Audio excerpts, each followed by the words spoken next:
Yep, it's the spooky season, and what better way to start it off than with hordes of flesh monsters, rivers of blood, and mounds of gore. Developed by Smoothbraindev and published by Hyperstrange, Incision is a most organic take on the retro shooter, where you play as the mad survivor of a meaty apocalypse where the only shower you've had was a bloody one. Incision recently came to early access, and since I played the demo over the summer, I've been eager to finally sink my teeth into it. Is Incision a quality slice, or is it too dull to cut? In today's video, we're gonna find out. Make sure you bring a barf bag.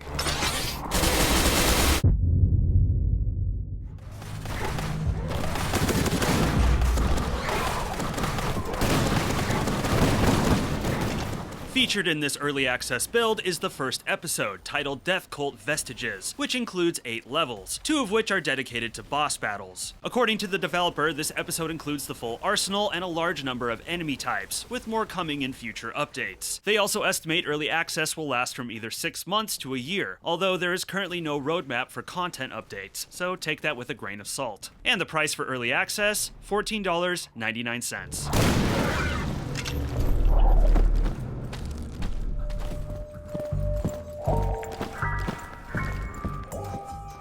The plot of Incision is that the Earth has been conquered by an evil biomechanical force that is converting the populace into mindless killing machines. Kind of like the Borg, but more hardcore and messy. You play as a sole survivor of this apocalyptic machinescape. After months of holding out for rescue, you decide it's time to take matters into your own hands. And with a magnum in hand, you venture into the fleshy wastes for freedom. While Incision is typical of a lot of old-school shooters in that relentless action and mechanics are the #1 priority, I really appreciated the effort here for a compelling narrative and world building. Environmental storytelling is a tool used throughout, most noticeably in the starting room, where it's clear that not only has our hero been surviving and trying to stay sane, but also studying and tinkering with the creatures that are hunting him down. As you venture, you'll come across these sparking focus points. Stare at them long enough and our hero will begin to monologue through text, shedding light on what these horrors are. It's a simple device but powerful. These optional bits of text are not only well written, but are short and hardly intrude on gameplay. They're also somewhat hidden too, which makes finding them a bit of a treat, especially on a second or third playthrough. I think too many of us assume that story in games is all about long cutscenes, immense dialogue trees, and stacks of documents. No, it can be something as simple as this. And in my opinion, this can be just as effective, if not more, if done right. In fact, I would say part of what made these so effective for me is that not only did they give me the context to the horrors before me, they also allowed me to interpret and theorize, which only engaged me further, hooking me onto the mystery of what exactly happened to the world, but also what happened to the main character. Wait a second, what happened to your lungs? And of course, what complements this narrative styling is the game's strong and admittedly nauseating art direction. And nauseating is meant to be a compliment.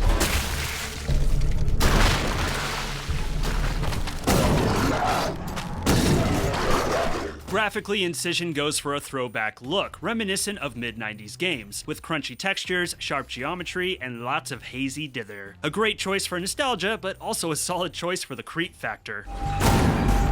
Infected is the word I would use to describe it all. This world is mounds of wet flesh melded with rusty hunks of metal and invasive wiring, with intestines tossed aside like trash and pools of blood flooding the crumbling ruins. This game is amazing at being utterly disgusting, and the best bits of detail are the most stomach-churning. For instance, there are these meaty tumors you have to slice open to progress, and when you do, you'll notice a full spine and rib cage slumping out of them, which A, is metal as hell, and B, gives me a pretty good idea of what that tumor used to be. Ugh.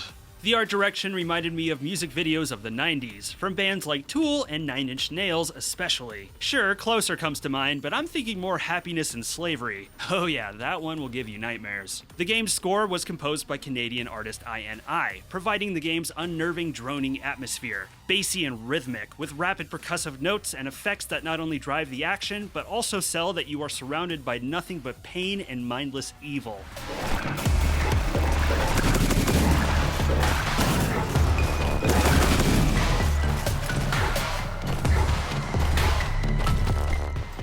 I really have no criticism towards the presentation. So far, I think the game is nailing it. But if I had to pick on something, it would be the graphical options menu, which is pretty bare bones at the moment. I mean, we have some good basics like resolution, FOV, and VSync, but past that, there's no options for things like anti-aliasing or texture filtering. And there's also no option to tweak the retro effects, like the dither. I didn't mind the dither, but some players are going to want to turn that off. A real head scratcher though is that there's no brightness slider. Incision is a pretty dark game by design, and it's a good design, but I'd say it's a hair too dark in some of the spots, and some of the enemy designs are a little too hard to see in these low light areas. And it'd be great to tweak this without having to go into my monitor settings. This is likely easily rectified by a patch, but is worth noting.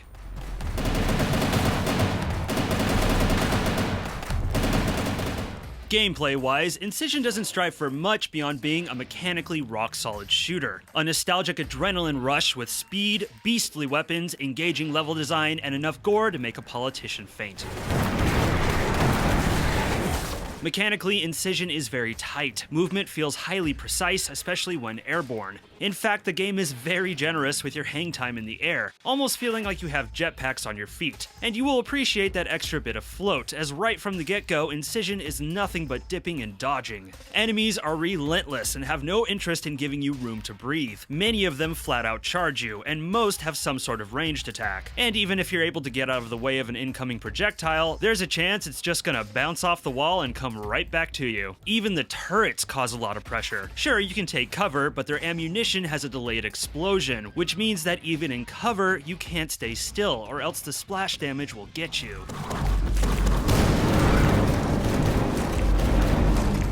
It's gameplay that will make you hustle, but it all feels fantastic. While this game might look harsh and coarse, friction is not a word that came to mind while playing it. Incision has a flow to it smoother than the top of a bloody skull. The type of experience where you feel more like Rocket than man, zooming through corridors, weaving through hordes, and making clouds. Level design is quite varied in terms of look and structure. This game will have you trapped in claustrophobic meat-tech dungeons where it's pitch black and enemies jump out like it's Doom 3 or something, to sprawling, towering zones where the player can glide about with freedom. Felt a little dusky, to be honest. Some Erebus Reactor vibes. I dig it. If I had a nitpick, it's that the bigger levels can work against themselves when it comes to backtracking. A few times I would flip a switch and be told a thing like a vent had opened, and I'm like, cool. Where? Which was a bit of a speed bump to the pacing as I searched out my objective and sometimes got turned around. That is a nitpick though, this hardly ever led to any true frustration. And honestly, this is some of the most fun I've ever had in a land of towering evil nightmare meat flesh. The weapons are magnificent. Your melee weapon is a twisted spear that can turn into a buzzsaw. Not the most effective implement, but still a lot of fun to use. The shotgun has the kind of oomph that feels like a red-hot knife slicing through butter. The machine gun, a solid workhorse of damage that's appropriate for most situations. And the rocket launcher and minigun are heavy hitters that will feel familiar to FPS vets, but also deserve their silent nod of approval. Ha, nice. Also, I love that the minigun ammo doesn't tell you how many bullets you have, but rather how many yards of bullets you have. Wicked. And all weapons feature a useful alternate fire. The shotgun can do a rapid 4-shot burst, the machine gun lobs out grenades that not only explode, but will light enemies on fire, and the rocket launcher can do a volley of rockets. With the minigun, it's just the typical pre-spin of the barrel, but still handy. The Magnum is where it's at though, a powerful 6-shooter that can be fired rapidly. But it's the alternate here that's the real star. If you hold down the right click, you'll spin the Magnum, Revolver Ocelot style. And if you fire right when it flashes, you'll do a more powerful attack that will eviscerate the lower enemies. It might take a smidge to get the hang of it, but when you do, it's simply delectable.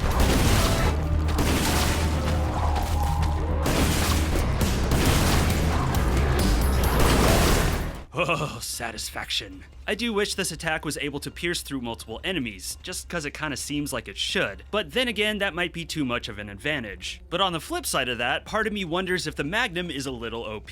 I mean, this special attack only takes up 1 bullet. Actually, a few times it took up 2. That might be a bug. Not really sure, couldn't get it to consistently happen. Either way, it might be better if this attack took up the full 6 shots. That might deter players from spamming it. Regardless, the Magnum is easily my favorite weapon of the game so far. It's just too much fun.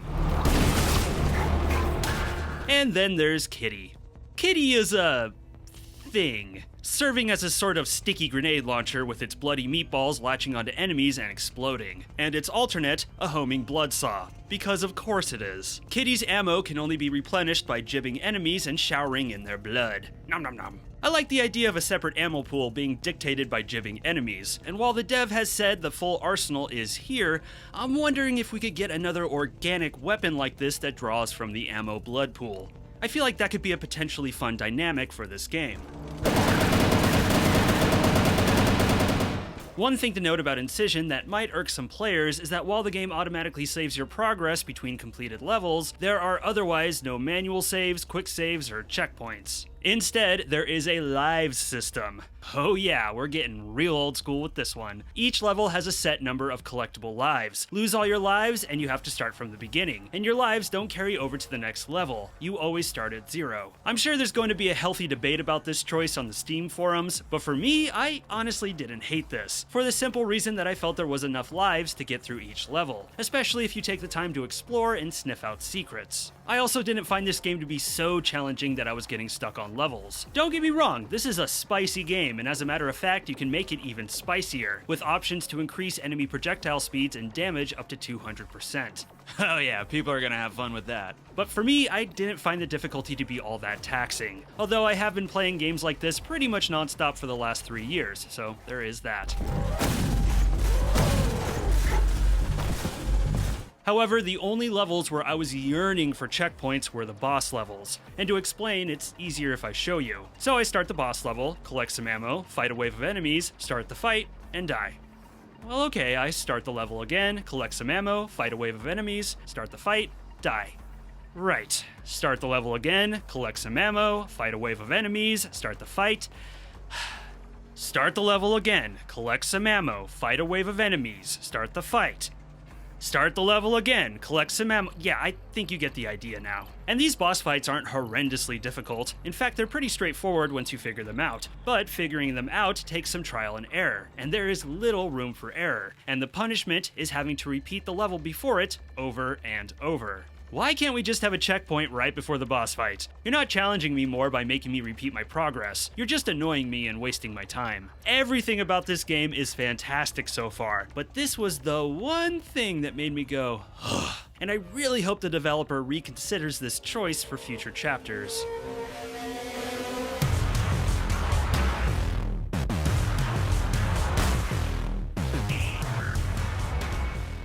Yeah, Incision is my jam. Sure, there's some things in there that could use some work, but all in all, this is a pretty ideal start to early access. The story has me hooked, the visuals are a retro nightmare in the best possible way, and the gameplay hits the spot. It's gonna be a lot of fun to see what comes next with this one. Is it worth jumping into early? Yeah, especially for the boomer shooter diehards. Each of the 8 levels took quite a bit of time to complete, and I had fun going back, finding secrets and story moments I missed out on. And if you're not the early access type, please keep an eye on this game, because it's pretty cool.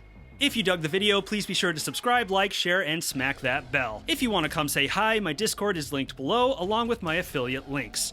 I'm Kirk, and thank you for watching this video. Stay safe out there.